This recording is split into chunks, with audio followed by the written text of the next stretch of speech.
Hey guys, it's official. The drama around Ledger has come full circle. For those of you who remember a couple months ago, Ledger has announced that they were going to come out with a recovery system. So for those people who don't feel comfortable holding on to their key phrases or lose their seed phrases, they would be able to basically use an ID and get their information back.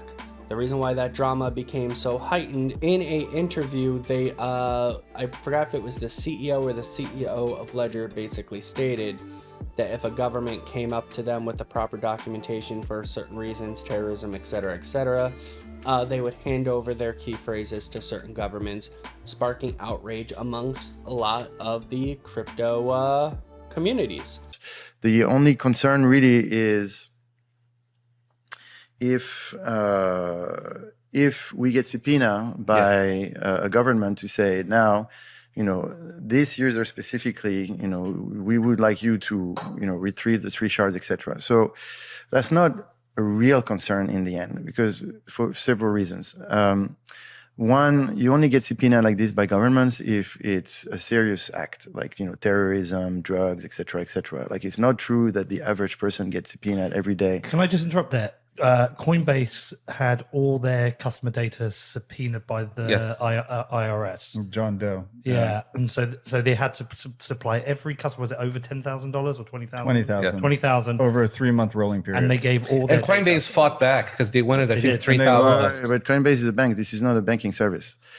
Okay, so it's very different. But it's what I'm saying is the IRS wanted that information. If something there is no information for the IRS on this. Well, you do have XPubs, but you had them before too on Ledger Live, right? I mean, there is no real information for the IRS on this, etc. And by the way, again, this is, there will be trade-offs in the future. Yeah. So, we're not saying that, if you're uncomfortable with this, you can keep your 24 words and, keep doing what you're doing today. This doesn't change anything. And I have a video somewhere on my channel about that. If I can find it, I'll put it in the pinned comment, and I will put it on the little eye in the top right. But with that being said, they're pretty worried about certain particular part of their customer base. And if we take a look right over here, I can finally pay for KYCing myself and sending my seed to a third party. But their CEO did make a comment saying, let's be clear, too many people have lost their digital assets because they've lost their secret recovery phrase, he wrote on X. This risk stops people from using crypto and certainly from using self-custody. Alrighty guys, and before I show you where the recovery page is and what it looks like, if you do like my content, please subscribe, leave a comment. Let me know if you guys are planning on using this service or not. And this is the main page of Ledger. If you come right down here to where it says Ledger Recovery, you tap on here, and it is going to show you this page.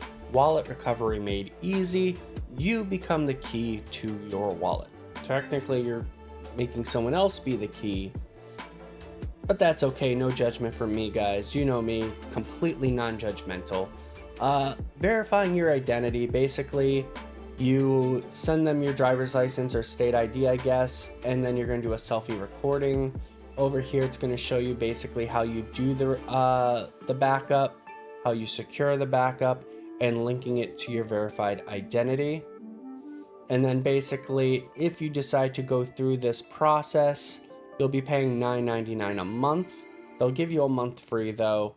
And again, guys, I get it. They even have a tweet over here. Wrote the seed phrase on a piece of paper in a notebook, and I lost it during a move. Still got a couple ETH sitting in there. So I get the fear, I get the worry. But if you're as worried as that to not want to do self-custody, why not leave it on a site like Coinbase? I get it.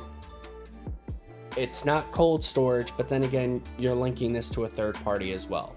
At least that's how I see it. And you can still put like 2-factor, text verification, all that extra stuff on those websites. But let me know what you guys are thinking. Are you going to be using this? And if so, why are you doing it? Are you not going to use it again? If not, why? But that's going to do it for this video, guys. Hopefully you liked it. If you did, like, subscribe, leave a comment. Take care, spike your hair, and I hope you have a wonderful, wonderful day.